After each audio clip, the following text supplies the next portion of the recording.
India stands on the edge of a paradox. Every minute, 30 babies are born, and every hour, thousands of young adults step into the labor market.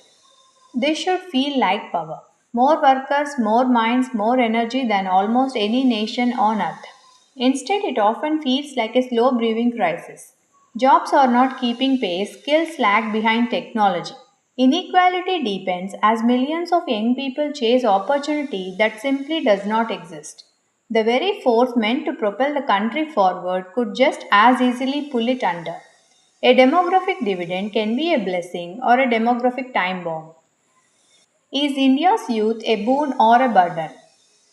Picture a crowded railway platform at dawn. Students with backpacks, migrants with bundles, young professionals staring into their phones. India's present and future stand shoulder to shoulder, waiting for a train that may never arrive. This is the human face of the demographic dividend, an economy where the majority of people are in their working age years, theoretically ready to power unprecedented growth. Economists love the phrase because it promises an almost automatic miracle. More workers mean more production, more consumption, more tax revenue. But human beings are not statistics. A dividend is only a dividend if it is invested wisely. The concept itself is simple. Demographic dividend refers to the economic growth potential that arises when a country has a larger share of working age people compared to dependents like children and the elderly. Fewer dependents means resources can be directed towards education, infrastructure, innovation. East Asian nations like South Korea and China famously harnessed this window to leap into prosperity. They invested in universal education, healthcare, and manufacturing. But a window is not a door, it doesn't open itself. It must be unlocked with policy, planning, and relentless execution. India's numbers are staggering. More than 65% of its population is under 35. By 2030, India is expected to have the world's largest workforce, over a billion people of working age. On paper, this should be a golden age. Yet, paper is patient, reality is restless. Unemployment among the youth hovers stubbornly in double digits. Underemployment, where people work but earn too little to escape poverty, is widespread. Millions of graduates chase a handful of secure jobs. Informal work dominates with little social security. The dividend starts to look like a debt. Pause here and think beyond policy briefs. What does it mean for a society when its young majority is restless? A job is not only a paycheck, it is dignity, purpose, a stake in the future. When that is missing, frustration can turn into social tension, political volatility, even violence. History offers warnings. The Arab Spring, often romanticized as a democratic awakening, was in part fueled by unemployed youth. When aspirations run faster than opportunities, streets can ignite. Why is India struggling to convert this population surge into prosperity? The answers are both structural and ethical. First, education. Quantity has improved, more schools, more enrollment, but quality remains uneven. Surveys repeatedly show that many children cannot read or do basic math at grade level. Higher education produces degrees but often not the skills demanded by a modern economy. Employers complain of a skills gap, a polite way of saying graduates are not job ready.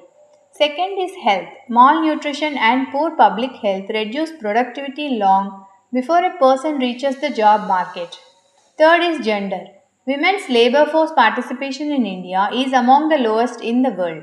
A true dividend requires not just more workers but more inclusive workers.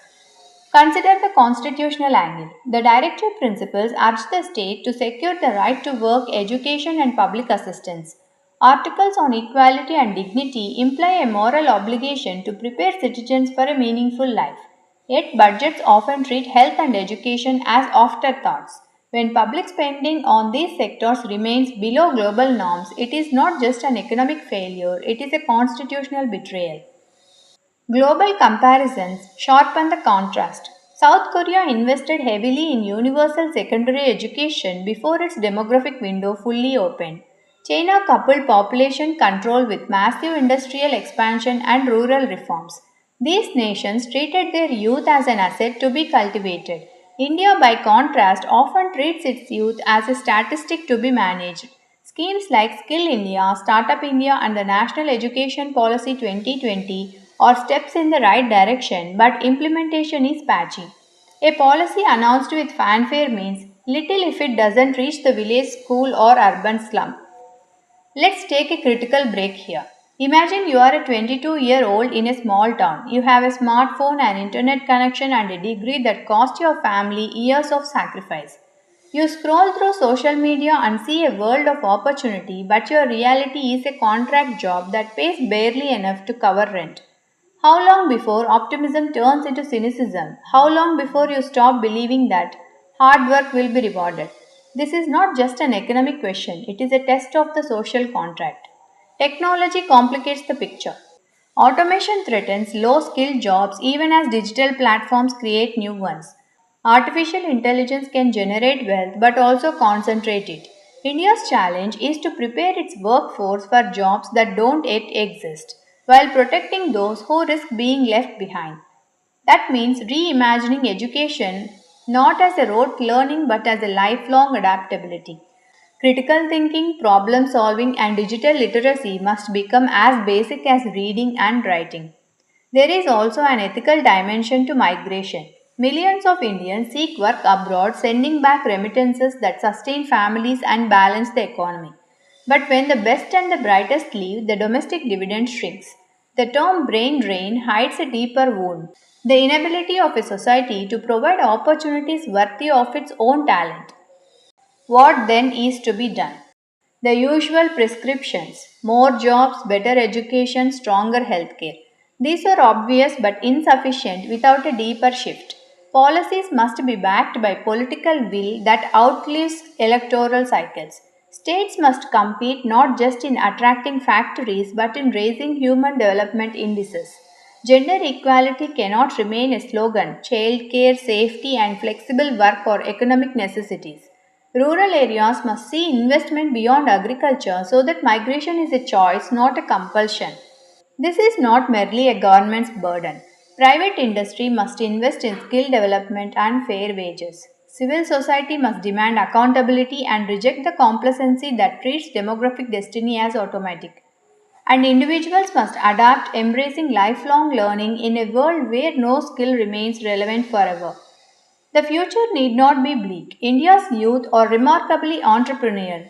From small town coders building apps to farmers experimenting with sustainable practices, the capacity for innovation is real.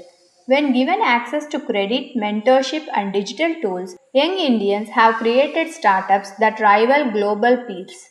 The dividend can still be claimed if the ecosystem rewards risk and curiosity instead of punishing failure. Reflect for a moment on time. Demographic windows close. As the population ages, the ratio of workers to dependents will reverse. Countries that squandered their window, like many in Latin America, now face the double challenge of an aging population without the wealth to support it. India has perhaps 2 decades to get this right. That is the true urgency behind every statistic. The question ultimately is moral. A society that cannot provide its young with education, health, and dignity is not merely inefficient, it is unjust. The demographic dividend is not a lottery ticket waiting to be chased, it is a responsibility, a covenant between generations. Whether it becomes an asset or a liability will depend on choices made now by policymakers, businesses, and every citizen who refuses to accept mediocrity as destiny. India's youth stand at the station waiting. The train of opportunity is not guaranteed to stop. Will the country build the tracks in time or will it watch as its greatest chance for transformation passes by, leaving only the echo of what might have been?